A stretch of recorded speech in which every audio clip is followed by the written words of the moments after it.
यो अध्यादेशको श्रृङ्खला यतिमा रोकिँदैन। अध्यादेशको कार्यान्वयनसँगै प्रधान न्यायाधीश नियुक्तिको सिफारिस जसरी गरियो त्यसले इतिहासमै पहिलो पटक स्थापित मान्यतालाई खण्डित गरेको छ।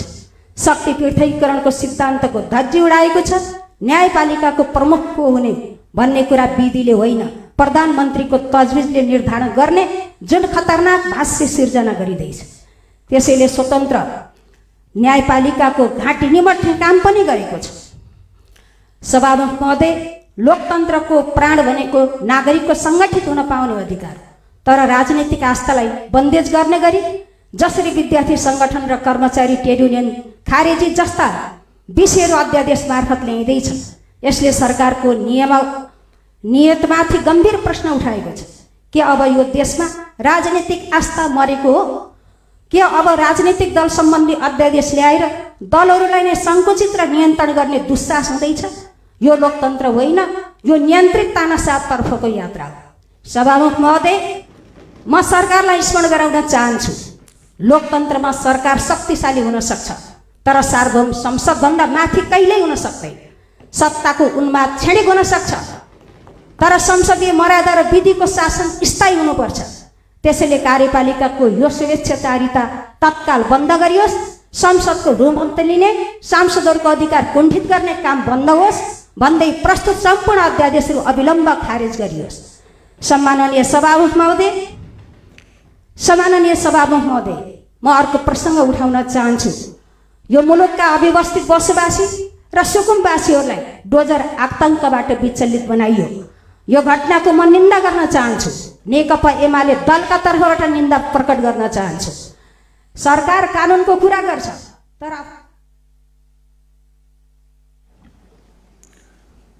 माननीय सदस्य युवराज दुलाल।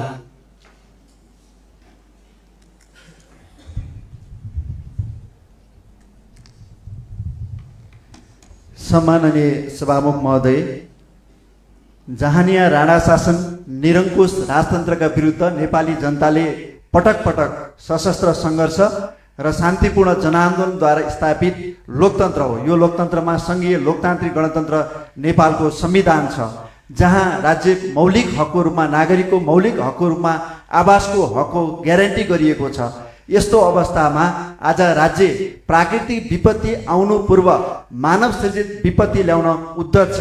मानवहरू बसिराखेको बस्तीहरूमा 24 घण्टे अल्टिमेटम दिएर मानिसहरूलाई राज्यको सम्पूर्ण सुरक्षा फौजको आतङ्क देखाएर, डोजर आतङ्क देखाएर आज नागरिकहरूलाई आत्महत्या हुनको लागि राज्यले बाध्य बनाएको छ। यसमा सरकारलाई, इन्द्रबहादुर राईहरूले आत्महत्या गर्दाखेरि सरकारलाई आत्महत्या दुरुत्साहन मुद्दा लाग्ने कि नलाग्ने, म सरकार समक्ष यो प्रश्न तेर्स्याउन चाहन्छु। सम्माननीय सभामुख महोदय, विधिको शासन, रुल अफ लको नारा दिएर आएको सरकार के आज रुल बाई अर्डिनेन्स अथवा अध्यादेशबाट देश चलाउने कतै सपना देखिराखेको त छैन? यसले सत्तारूढ दलकै झन्डै 2/3 बहुमतको जनप्रतिनिधिहरूलाई गिज्जाइरहेको त छैन? त्यसकारणले यो के हो?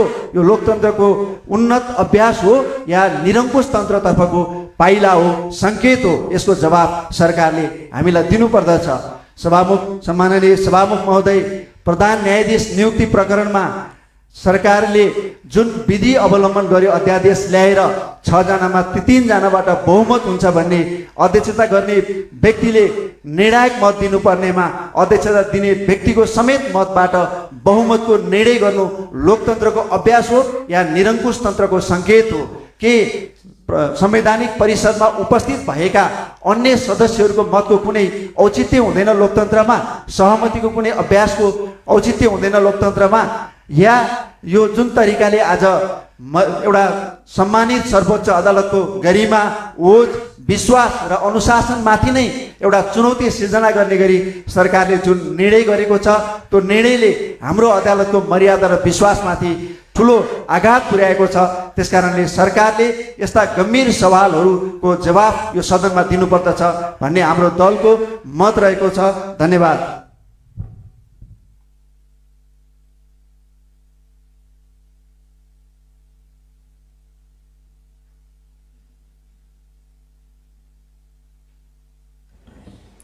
माननीय सदस्य हर्कराज राई।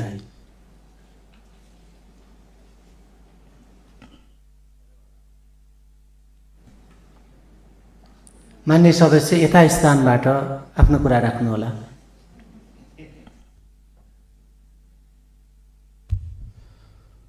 सभामुख महोदय,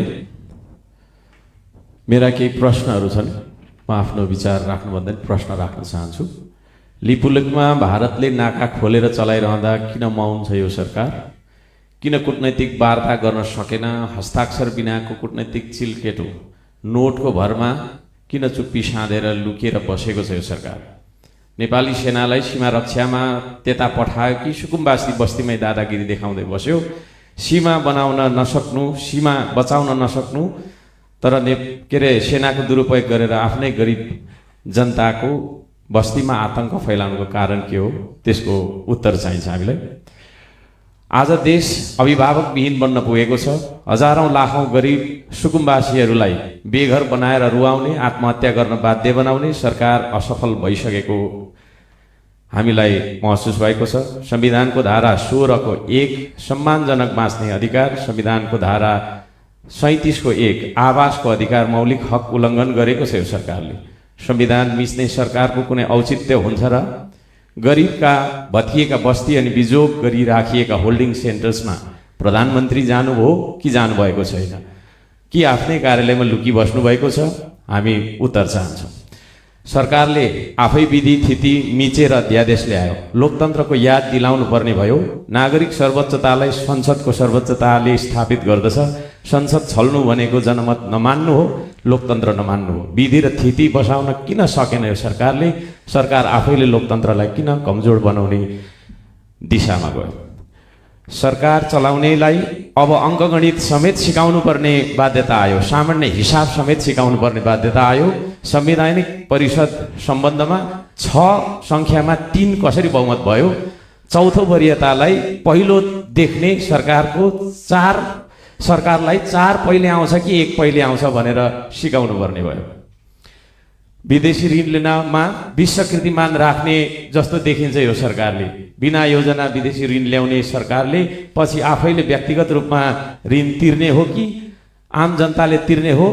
ऋणको प्रस्ताव संसदमा पेश गरेर घनीभूत छलफल गर्नुपर्छ कि पर्दैन? सांसदहरू मार्फत सम्पूर्ण नेपालीलाई औचित्य पुष्टि गरेर बुझाउनु पर्छ कि पर्दैन?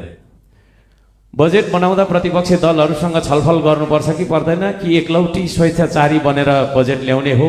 के यो सरकार र सरकारमा बस्नेहरूको गोजीको पैसा हो यो? राज्यको ढुकुटी भए प्रतिपक्षसँग सल्लाह गरेर छलफल गरेर सबैतिरका जनताको सेवा सुविधा सम्बोधन गर्ने गरी बजेट बनाउनु पर्ने होइन र? यसपालिको बजेट राष्ट्रिय बजेट हो कि राष्ट्रिय स्वतन्त्र पार्टीको बजेट हो? यो कुराको उत्तर हामीलाई चाहिन्छ। 100 रुपियाँको सामान ल्याउँदा भान्सार तिराउने सरकारले स्वदेशी उत्पादन बढाउने नीति के कस्तो अख्तियार गरेको छ? कि जनतालाई भोकै मार्ने चाल मात्रै हो यो? रातभरि नाकाबाट लागु औषध तस्करी हुन्छ भन्ने खबर आएको छ। त्यतातिर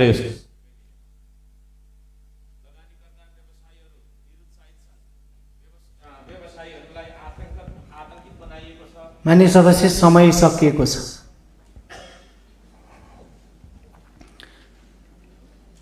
माननीय सदस्य खुशबु ओली।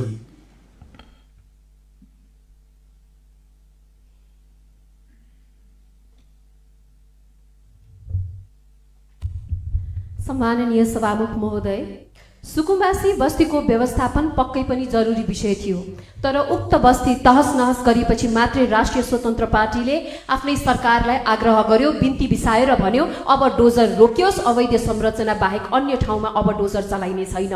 यो बिन्ती तब बिसाइयो जब 2 जना गरिबले आफूले दुःख गरेर बनाएको टहरा भत्किएपछि आत्महत्या गर्न विवश भएका थिए। उहाँहरूको जीवन नै समाप्त हुँदा समेत सरकारले कुनै सम्वेदना प्रकट गरेको सुनिएन, केही वक्तव्य निकालेको पनि सुनिएन।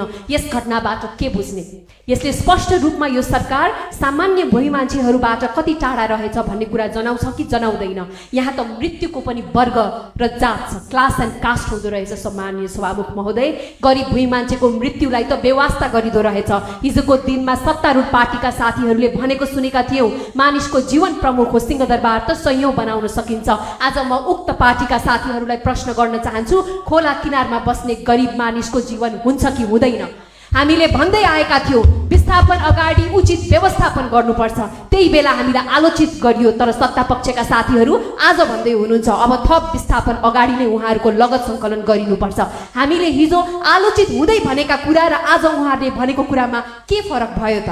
होल्डिङ सेन्टरमा सुकुम्बासीहरूले भरेको फारममा उद्धार गरिएको जस्तो स्थान जस्ता शब्दहरू प्रयोग गरिएको छ। के उद्धार गरिएको भन्ने ठाउँमा जबरजस्ती डोजर चल्दछ? के उद्धार गरिएको भन्ने ठाउँमा घर भत्काइन्छ? रातिको समयमा 48 घण्टाको पनि समय नदिकन डोजर चलाउने निर्णयलाई उद्धार भन्न मिल्छ? काठमाडौँमा 48 घण्टामा कोठा सार्न सकिन्छ? काठमाडौँका कति घरपेटीले सुकुम्बासीलाई घर भाडामा दिन सक्छन्? सामान सहित डोजर चलाउनुलाई उद्धार भनिन्छ? यो मात्र नीतिगत त्रुटि होइन, यो मानवीय संवेदनशीलताको गम्भीर असफलता हो, जसको नैतिक जिम्मेवारी सरकार र रासोपाले लिनुपर्छ भन्ने माग गर्दछु। उद्धार भएको भए उहाँहरूको लगत सङ्कलन पहिला गरिन्थ्यो। उद्धार भएको भए उहाँहरूलाई उचित ठाउँमा लगेर पहिले व्यवस्थापन गरिन्थ्यो। उद्धार त उचित मानवीय हस्तक्षेप यानि कि गुड ह्युमन इन्टरभेन्सन मार्फत हुन्छ। मेसिनको हस्तक्षेप मसिन इन्टरभेन्सन मार्फत होइन। यहाँ त रुल अफ ल त परको कुरा भयो, रुल बाई ल पनि होइन, रुल बाई विल भइराखेको छ। म एउटा कुरामा ध्यानाकर्षण गराउन चाहन्छु। तत्कालीन अवस्थामा यो विधेयक नितान्त रूपमा आवश्यक देखिएको भए तापनि प्रक्रियागत हिसाबले हुँदा चाहिँ प्रतिनिधि सभालाई सरकारले व्यवस्था गरेको हो कि भन्ने कुरा देखिन्छ। अझ भनौँ प्रतिनिधि सभालाई छायामा पारेको हो कि भन्ने पनि भान हुन्छ। प्रतिनिधि सभा सरकारको कठपुतली होइन। तपाईहरूलाई लाग्ला यो मेरो कुरा होइन, यही सदनमा अहिले उपस्थित भन्नुभएको माननीय मन्त्रीज्यूको कुरा हो जुन अहिले सत्तापक्षमा हुनुहुन्छ। आज प्रतिपक्षबाट सत्तापक्षमा उहाँ त्यो बेलमा जाँदै गर्दाखेरि यो विचारमा उहाँ किन अडान लिन सकिराख्नु भएको छैन? नेपालको संविधानको धारा 114ले बाध्यात्मक अवस्थामा मात्रै अध्यादेश जारी गर्न सकिन्छ भनिरहेको छ। आज मान्यज्यूलाई म सोध्न चाहन्छु, तपाईँले गत अघिल्लो सरकारको अधिवेशनमा